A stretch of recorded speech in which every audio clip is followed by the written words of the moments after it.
for those of you who don't know me, my name's Adam Gabrielson. This may come as a shocker to some of you, others not, but Zach's parents have been paying me to be his friend since 1989. I'm structuring this speech as a timeline of sorts. I had too many things to talk about, and Pat Meehan likes to get to bed by 9:30. So, ages 6 to 12. We met in kindergarten at the carpeted hallways of Homestead Elementary. I was a Tonsina Court boy, and Zach was from the rough and tumble neighborhood of First and Birch Street. I knew there was something about Zach when he was lying to me about riding on a train across the United States before age 6. There was something off about him. Something just didn't feel right. I considered moving over to the other Play-Doh table to try and meet someone else that wasn't off his rocker. But I couldn't do that. I had to stay at this table. It would have been hypocritical of me to judge someone on the exact same thing I was lying about. With that began a lifelong relationship and friendship that was faced with many obstacles and hurdles, such as having to figure out why we couldn't ride our bikes on Pat Meehan's driveway, or why we couldn't ride them in his grass, or why he washed his driveway on a daily basis. These questions still remain unanswered today, but these peculiarities and nuances will likely be something that Zach inherits, like it or not, and Riley and their children will have to ask these same questions someday and try to inherit them.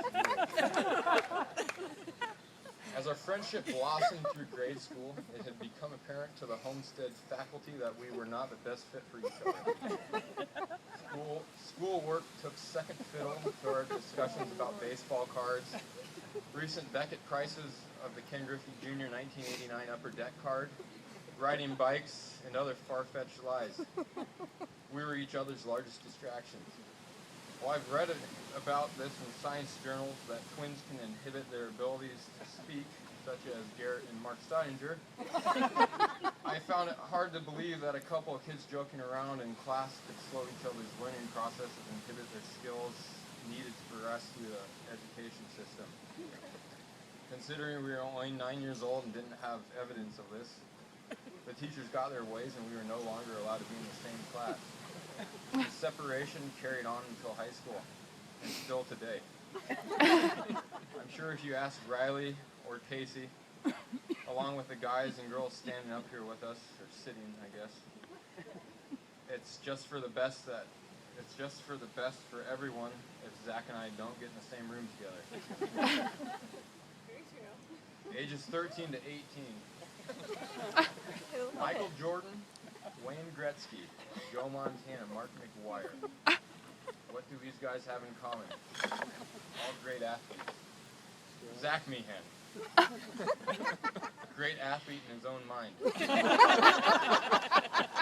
The teenage years were good for Zach. He finally started growing into his head size. Literally. Kid's head was huge.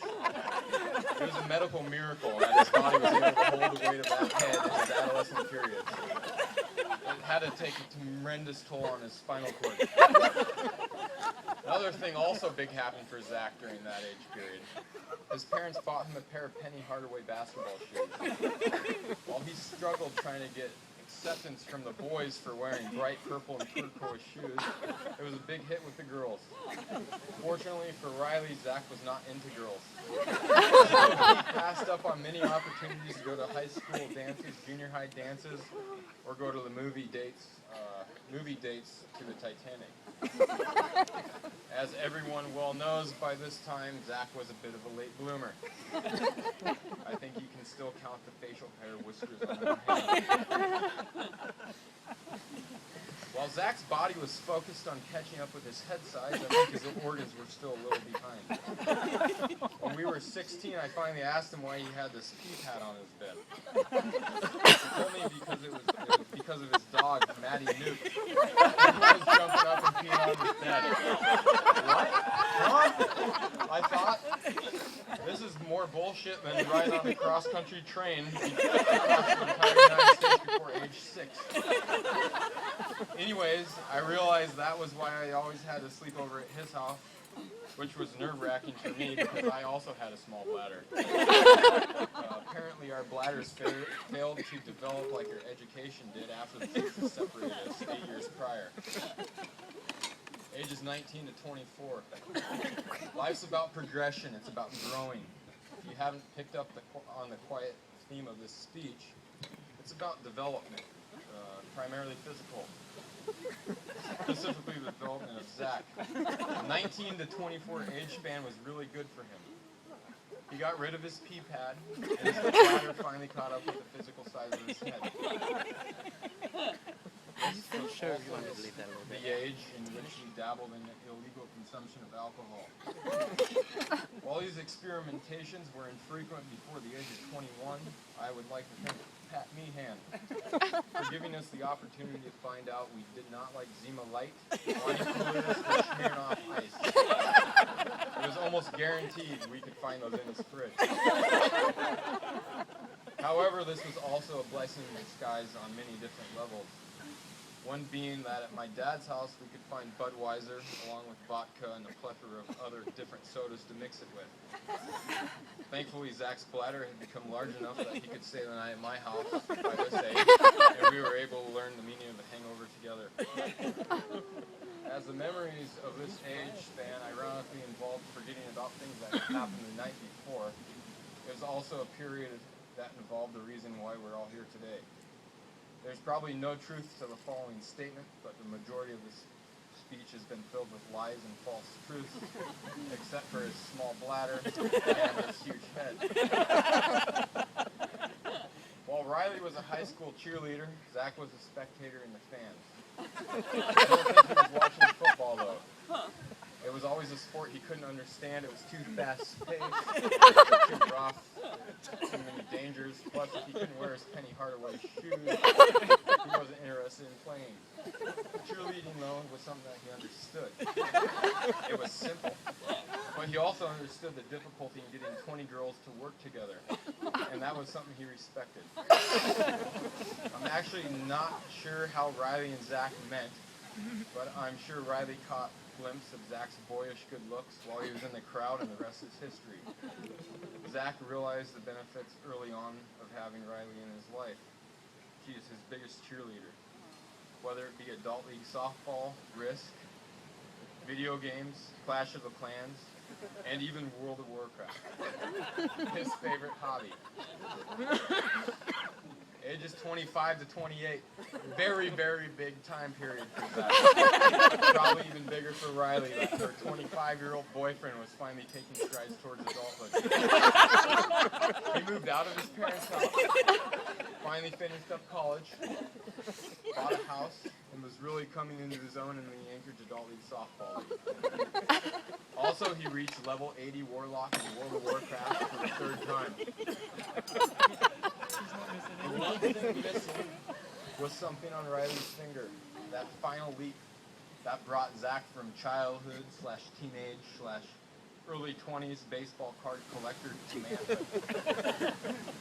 Short story long, Zach finally grew a pair of balls that caught up with the size of his bladder, and he asked Riley to marry him.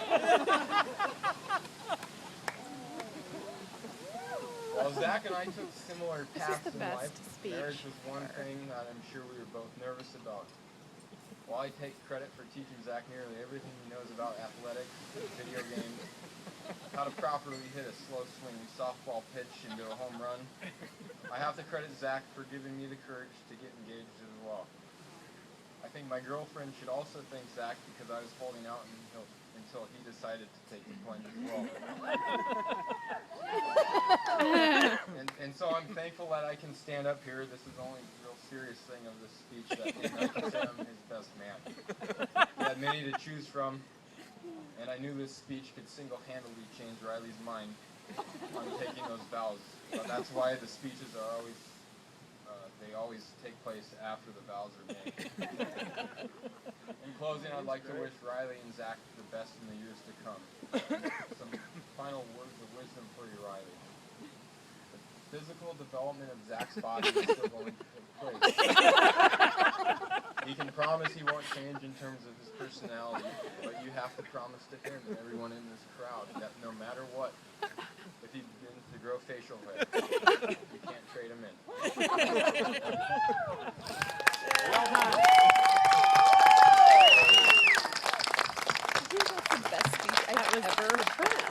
I think so too. Very good. That was outstanding. That was great. That was awesome. I guess I can.